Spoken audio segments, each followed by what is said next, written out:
Muito bem, vamos falar sobre a volta de Jesus e eu gostaria de meditar com vocês o sermão profético, o princípio das dores. Nós estamos vivendo o princípio das dores e a Bíblia fala no princípio das dores: ouvireis de guerras, rumores de guerras, versículo 6 do capítulo 24 de Mateus, né? Manda no verso 4 que nos acautelai-vos, que ninguém vos engane, pois muitos virão em meu nome dizendo eu sou o Cristo, ou seja, eu sou ungido, né? Tem muita gente dizendo que é ungido de Deus aí, e enganarão a muitos. Ouvireis de guerras e rumores de guerras, mas cuidado, para não vos alarmardes, tais coisas devem acontecer, mas ainda não é o fim. Levanta-se a nação contra nação, reino contra reino, e haverá fome, peste, terremotos em vários lugares. Isso tudo está acontecendo, nós estamos no princípio das dores. Todas essas coisas, porém, são o princípio das dores, diz aqui no verso 8. Então, vem, irmãos, no texto profético, aqui em Mateus, quando Jesus fala, ele vem falar sobre a grande tribulação, ele fala sobre a vinda dele, tá certo? No verso 29, e ele exorta a vigilância, verso 36, quanto ao dia e a hora, ninguém sabe, nem os anjos do céu, nem o Filho, mas somente o Pai. Então tem muito pastor aí dizendo que sabe o dia, né? Tem gente profetizando o dia, mas nós não sabemos o dia. Nós sabemos que já estamos vivendo esse período, né, das dores, o princípio das dores. Sabemos que há algumas visões teológicas a despeito da volta de Jesus. Nós temos aí aqueles que falam do arrebatamento fortuito, o arrebatamento, né, que vai acontecer de uma forma que só vão subir aqueles que estavam muito consagrados, muito separados do mundo, do pecado e do mal, e essas pessoas em um pequeno número vão sumir da terra, né? Há muitos que defendem essa visão, outros que falam sobre a pré-tribulação, ou seja, que Jesus voltaria no período pré-tribulacional, e esse período antecederia a vinda do Senhor, e logicamente esse arrebatamento da igreja, né? Ele seria, digamos assim, ele aconteceria antes dos 7 anos. Antes dos 7 anos. É a visão de alguns teólogos, né? Alguns irmãos difundem isso aí. Houve uma visão de uma moça chamada Margaret MacDonald, né? E ela é católica, ela teve um sonho, uma visão, uma revelação. Isso foi difundido por um teólogo da época, John Derby, e aí se tornou, há 200 anos atrás, uma doutrina chamada pré-tribulacionismo.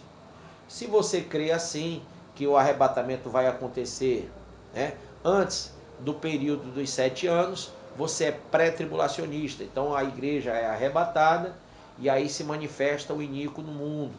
Tá? Bom, existem aqueles que não aceitam o pré-tribulacionismo, até porque tem a visão de que ninguém vai subir antes que o iníquo se manifeste no mundo. O próprio Senhor Jesus disse que não aconteceria nada. Quando o Senhor me mostra o sinal, quando é que o Senhor vai voltar? Ele disse, quando o iníquo se manifestar no mundo. Então, os irmãos que creem que só quando o anticristo se manifestar no mundo é que vai haver o arrebatamento. E aí segue-se nessa visão para Daniel, capítulo de número 29, perdão, capítulo 9, versículo de número 27, que diz: ele confirmará uma aliança com muitos por uma semana, mas na metade da semana fará cessar o sacrifício. Uma semana aqui representa 7 anos. E na metade da semana fará cessar o sacrifício e a oferta de cereais. E sobre a asa das abominações virá o assolador, até a destruição determinada, a qual será derramada sobre o assolador. Então há os mesotribulacionistas que acreditam na visão de que ele virá no período, na metade dos 7 anos. São chamados mesotribulacionistas. E existem aqueles que são pós-tribulacionistas, que são os que acreditam que Jesus vai voltar no período que é posterior à manifestação dos 7 anos, né, da tribulação do anticristo na terra. Estes, eles difundem uma doutrina chamada pacto, que é a não divisão entre a igreja e o judeu, o povo de Israel. É um povo só. Então Jesus vai vir buscar esse único povo e não um povo separado. Há aqueles irmãos que são chamados dispensacionalistas. Estes já creem como os mesotribulacionistas, como os pré-tribulacionistas e também como os do arrebatamento imediato ou fortuito. Eles acreditam que há uma separação entre a igreja e Israel. Então a igreja vai ser arrebatada, primeiramente os que morreram em Cristo, depois os que estão vivos, né? E a igreja vai ser arrebatada e somente no final, depois dos 7 anos, é que Israel vai ser levado por Deus, aqueles que se converterem, né, antes do milênio. Depois tem a questão, logicamente, dos pré-milenistas, dos amilenistas e dos pós-milenistas, que já é uma outra coisa que nós temos que falar. E para aqueles que não sabem, né, o pré-milenista é aquele que realmente acredita que Jesus virá, ele virá em corpo físico e vai reinar durante 1000 anos na terra, após os 7 anos do anticristo, né, após o arrebatamento da igreja. Os amilenismo quer dizer o quê? Não milenismo, né? Eles acreditam que o milênio já está acontecendo, e isso por causa de uma visão devido à época de Constantino, né? Constantino, ele recepcionou o cristianismo como a religião oficial de Roma, e por conseguinte houve paz, não houve mais perseguição. E Agostinho, né, ele ao ver Santo Agostinho, né, conhecido, ele ao ver que estava tendo paz, que não havia mais mortandade no meio do povo cristão, que eram levados às arenas, que eram levados às covas de leões, que eram rasgados, que eram apedrejados, queimados vivos, ao ver que estava havendo paz, ele entendeu ser o milênio da paz, onde Cristo reinaria lá do alto céu e ele teria aqui os seus representantes, que hoje nós percebemos que os representantes de Cristo, né, segundo a Igreja Católica Apostólica Romana, é o Papa, são os bispos, arcebispos, os padres, e percebemos isso, irmãos, que essa doutrina ela foi repudiada pelo movimento protestante, que dissociou a figura do papado, em virtude até de muitas atitudes da própria igreja, como a Santa Inquisição, que de santa não tinha nada, né? Houve muita mortandade. As pessoas acreditavam que, como o Papa era representante de Deus na terra, o que o Papa dissesse estava acima da Bíblia. Ainda hoje se crê assim na Igreja Católica Apostólica Romana. E assim, essa visão de que o Papa, o que ele falar está dito, essa visão ela foi disseminada e até hoje há um crédulo religioso forte em cima desse pensamento. Isso foi repudiado por João Calvino e por muitos pais da igreja medieval que trouxeram, né, uma visão diferente.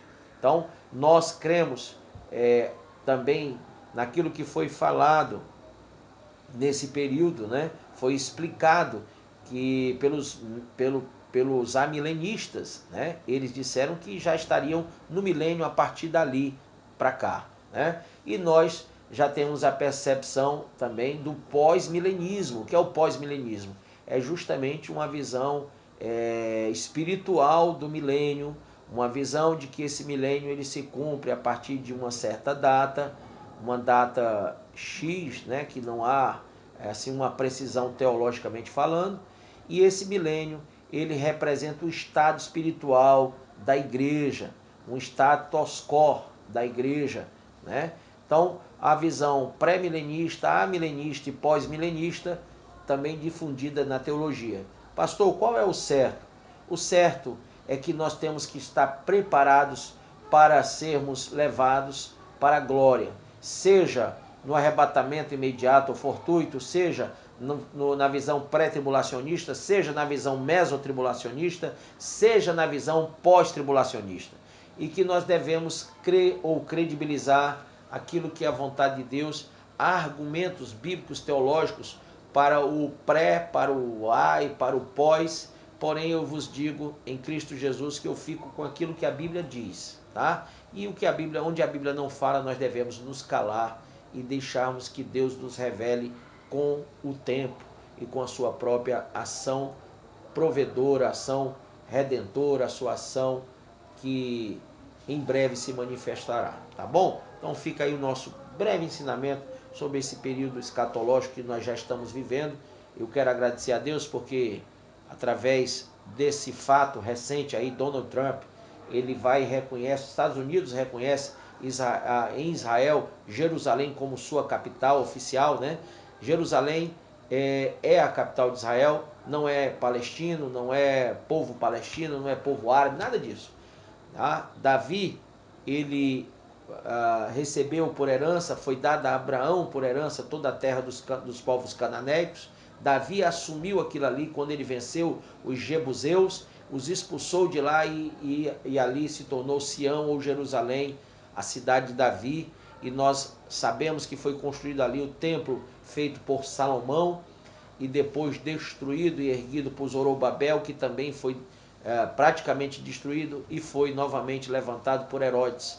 Então, nós temos o entendimento que naquele local onde está ali a mesquita de Omar, nós sabemos que ali tem o Muro das Lamentações e é naquele lugar que será construído um novo templo.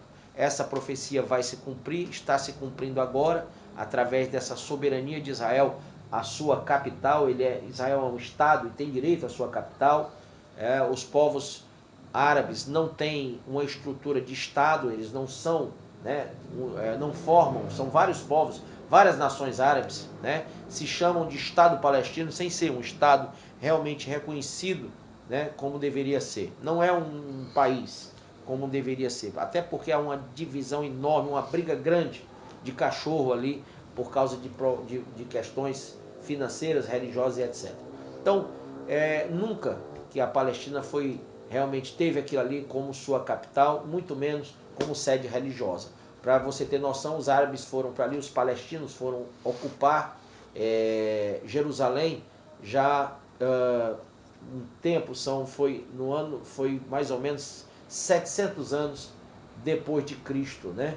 Então nós sabemos que não tiveram e nem têm o direito milenar que Israel tem sobre aquele local santo. Então, oremos pela paz em Israel e oremos pelo povo de Israel e sabemos que essa luta, essa guerra é cumprimento dessa visão apocalíptica, dessa visão que vem de Daniel, vem dos profetas e foi também vista por João o apóstolo, tá? Então Jesus está voltando e o que eu posso dizer é Maranata, vem Jesus.